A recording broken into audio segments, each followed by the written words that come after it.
As nations begin to ease the lockdown amidst the ravaging COVID-19, governments are coming up with plans to ease the stress of the pandemic on the people and the economy. Welcome to this edition of Foreign Dispatches on Channels Television.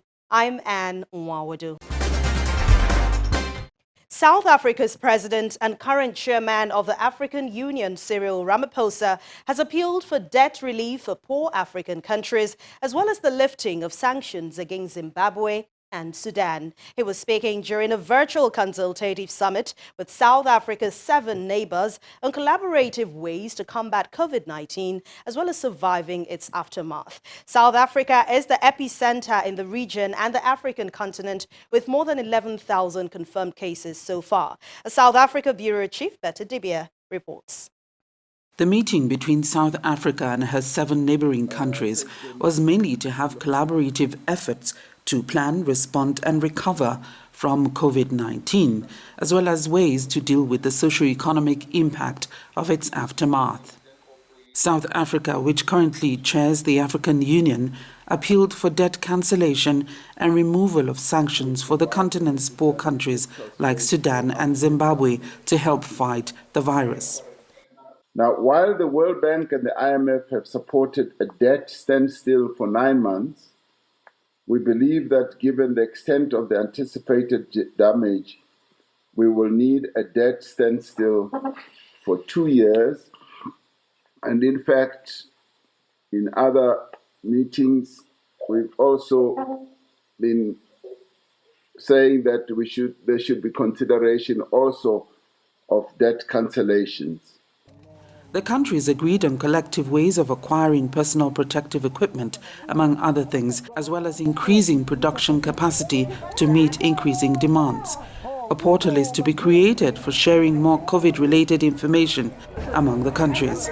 Meanwhile, the only erstwhile virus-free country in the fold, Lesotho, has now recorded its first confirmed case. South Africa remains the epicenter of the virus in the region, with the figures jumping past the 12,000 mark. The country has seen higher numbers of confirmed cases since the lockdown alert level was reduced from level 5 to 4 on the 1st of May, although the number of tests has reached almost 400,000. A number of hotspots across the country have been identified in the Western Cape Province, Eastern Cape, KwaZulu-Natal and Gauteng. Firstly, we do need members of the community to take steps to protect themselves. Firstly, they mustn't think that the virus is not here. The virus is here. We are monitoring the information every day. When the results are announced by the national minister, we drill deep at granular level. We look at the wards in Gauteng, ward by ward. We look at the new cases, and then we descend on that place. The Health Minister, Dr. Zweli Mkhize, has visited some of these areas, reminding people on the need to comply with social distancing regulations, as the virus needs people to spread it to other people. It's important now for people to know that the fight against COVID-19 is a community fight. It's about keeping the community safe. It's about protecting all members of community from getting infection. That our people must not discriminate against anyone who's infected. It's important that people must not run away or hide the information when they are positive. With increased agitation for the lockdown level to be further reduced to allow for more economic activities to resume, President Cyril Ramaphosa addressed the nation on Wednesday night. For now, infections are mostly concentrated in a few metropolitan municipalities and districts in our country.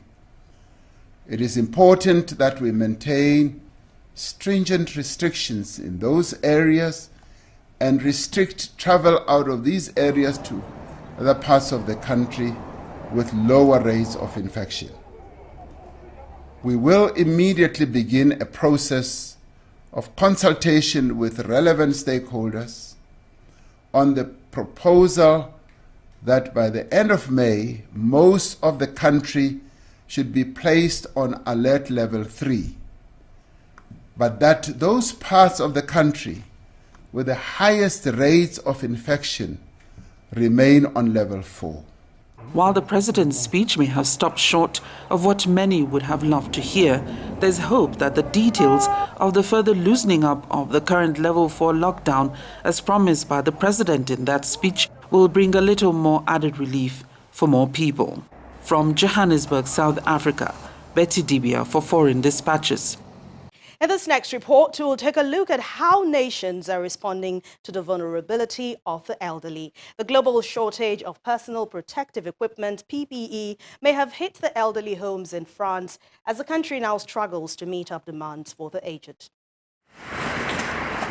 In late February, as the COVID-19 pandemic was about to hit, French President Emmanuel Macron faced a critical decision. Like most countries, France did not have enough protective face masks. His response was to intervene. By decree, he put the state in control of all stocks of masks on French territory. Officials were to distribute them to frontline health workers. President Macron's initiative was far-reaching and deemed a unique one amongst major European states. There has been a global shortage of protective equipment, while in some countries it is sweeping through nursing homes. Some world leaders now face criticisms for not doing enough in the face of the epidemic. In the Émile Girard nursing home, a 40-minute drive from Paris, staff faced shortages of protective equipment as manufacturers were unable to fulfill their orders because of the government requisition. 7 residents of the 240-bed care home have since succumbed to the virus. Amongst them is 99-year-old Denise Famvan. Her daughter, Monique Famvan, held her hand on her final night in the nursing home. I was lucky because I was there the moment she left us, and that's because we didn't know that she had COVID-19 until 2 days after her death. If we had learnt about it earlier, I wouldn't have been able to be with her until the end. Denise came from Sevran, a blue-collar suburb of Paris. A former teaching assistant for kindergarten, she had moved into the Émile Girard home in 2012 and been joined there by her husband in 2017, who was awarded the Légion d'honneur, France's highest honor for his service as a war veteran. He died in 2018. When the outbreak erupted, France's decade-old strategic stockpile of personal protective equipment had gradually diminished and not been replenished. The country was supposed to hold 1 billion surgical masks and 600 million filtering face piece or FFP masks, also known as N95 masks, a tight-fitting design to protect the wearer from infection. But it had 0 FFP masks and the stock of surgical masks was down to 117 million, and that's according to the health minister. So when the Émile Girard home ordered 1,700 face masks from its usual suppliers during the outbreak, the deliveries never arrived. What was difficult in the beginning was that we had, of course, an initial stock of masks, but then we didn't know if we were going to get more. We could not distribute too many masks. However, today, considering how the recommendations have evolved, in the end, we realized that we need masks for all our staff. A statement from the health minister said its order was aimed at preventing market speculation and directing supplies where they were most needed. It said it never ceased supplies or insisted that all masks be supplied exclusively to the state, and whenever it became aware of a shortage, it acted to fix that.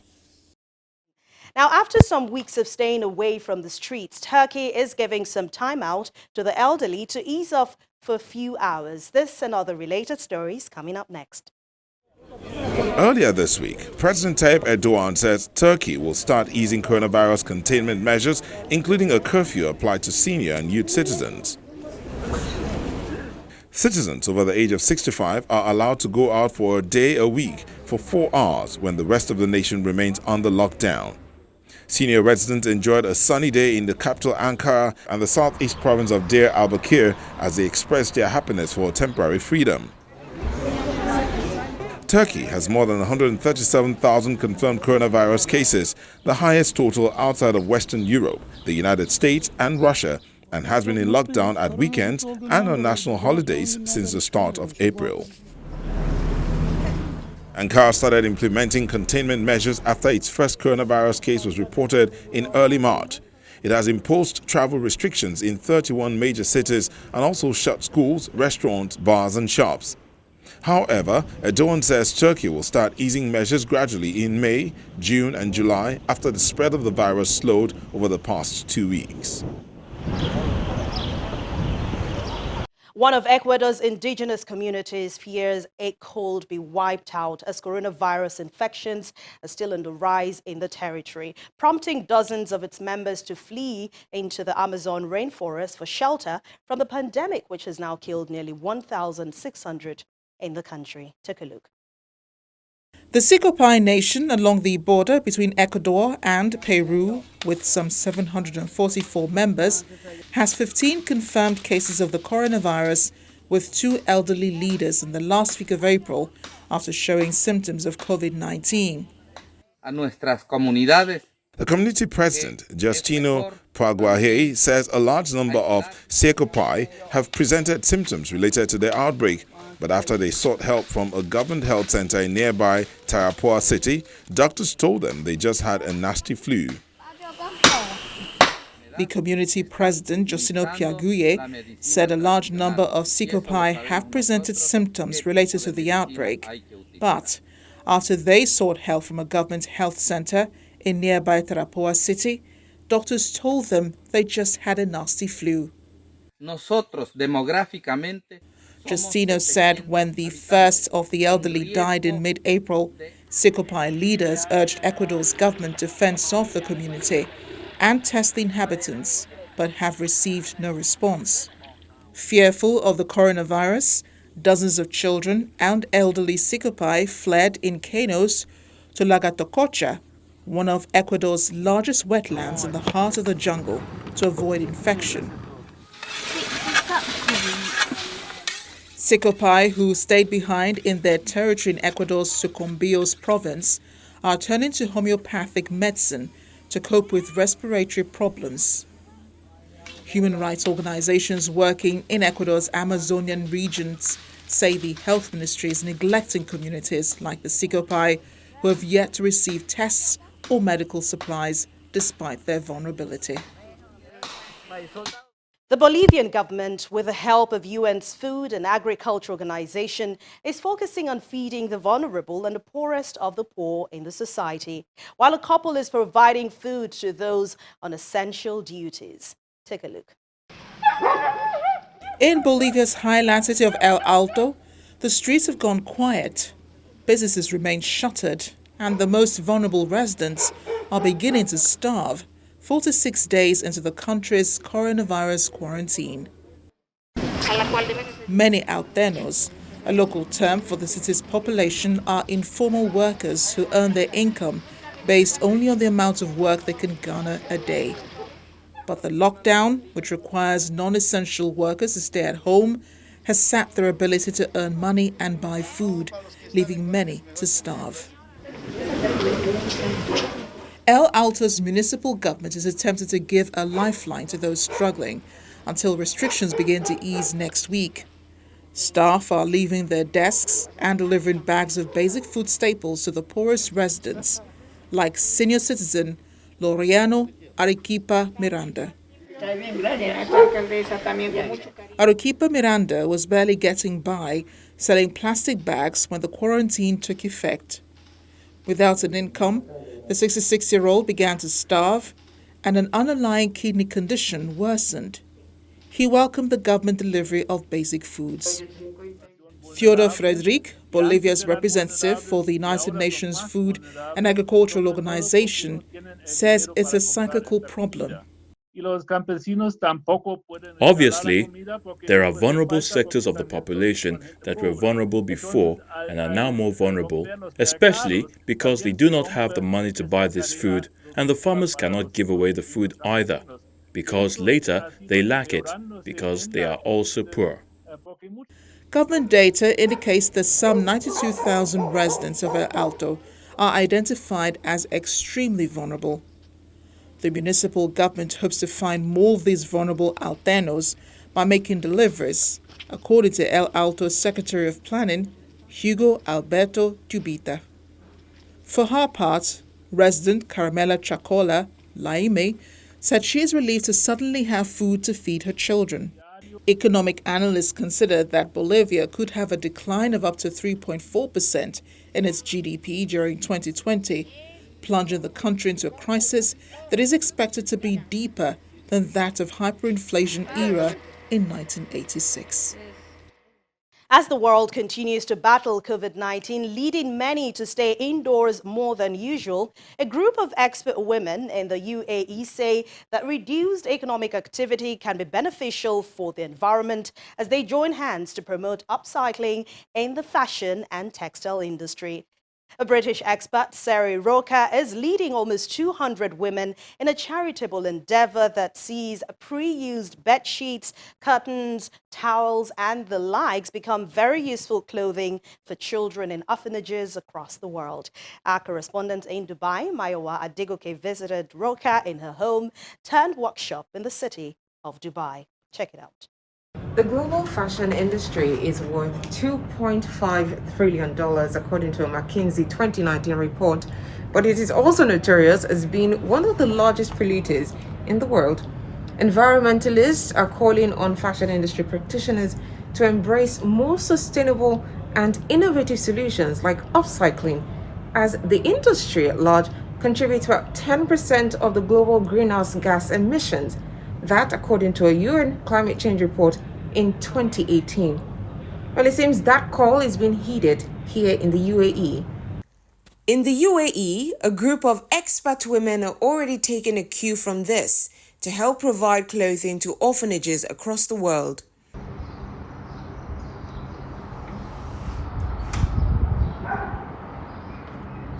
"50-year-old Briton Kerry Rocker is a leader of Rags to Riches in the UAE, a group of multinational women who volunteer time and resources in creating clothes for children all over the world. So it began in 2014 with a lady called Barbara Evans, who started sewing just a dress a day to send to orphanages. She'd heard a story on the radio about a lady who was doing just that. So as she was a professional seamstress and no longer working, she thought she'd fill her time by sewing and sending things to orphanages. And then as she got going and a few of her friends found out about it, they started to join her sewing as well. And they formed a little hobby group, so making clothes for children sort of in need around the world. Barbara decided to step down from sort of running the group. So myself and Famida took over. Famida's based in Abu Dhabi and based in Dubai. And we went on to sort of grow the group massively. There's now over 170 members. I think even more now actually, since the whole COVID thing, and a lot of people have come on board with making the headbands that we've been doing for the medical staff. So I think we've actually expanded our members as well, basically.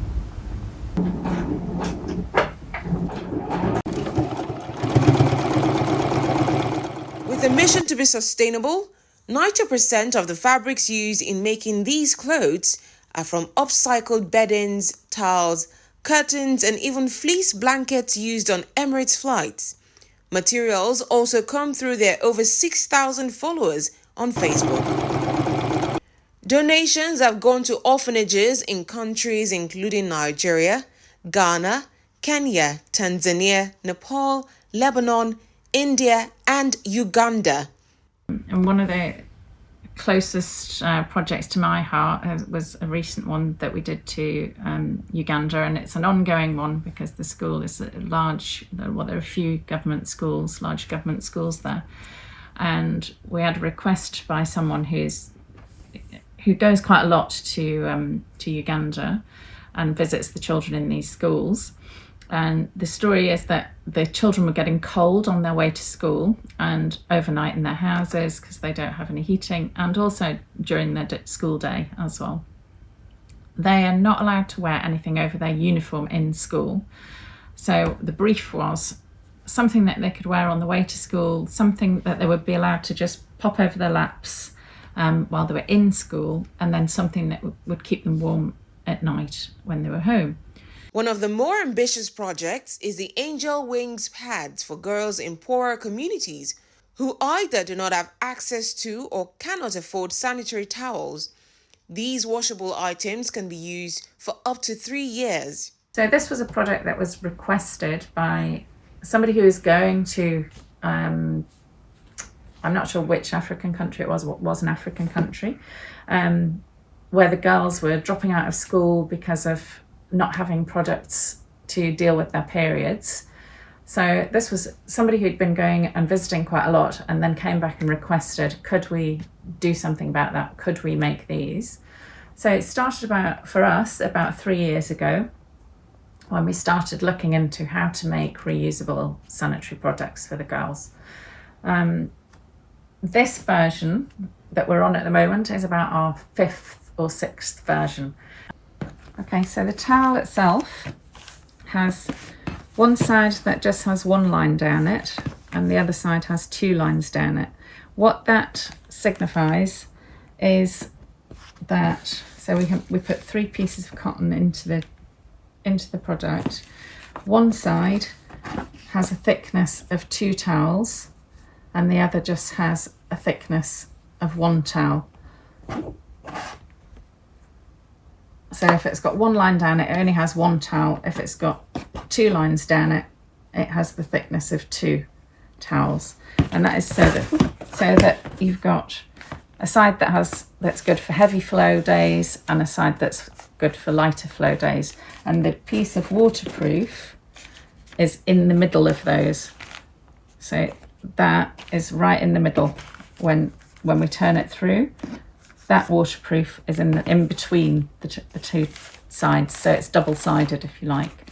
And then the wings just go with the popper and sit round the underwear securely so it stays in the underwear.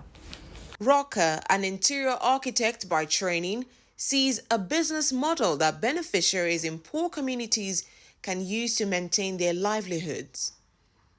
What Famida and I would love to be able to do eventually is to be able to take the things that we do and the things that we make, and especially this project, the reusable sanitary towels, go out to the countries where these are really, really needed and teach the young girls themselves how to make them, how they could, look after themselves by making the product, and perhaps how they could set up a small business making them and sustain themselves by selling them. With current global restrictions on air travel, Rocker and members of a group are turning their attention to medical workers in the UAE who are at the front line fighting the coronavirus pandemic. Through COVID, we then got requests for the headbands with the little buttons on for medics who are having to wear masks sort of for prolonged periods of time. We're finding that their ears were getting sore. And these headbands, you can hook it onto the buttons, hook the elastic onto the buttons instead to relieve the ears.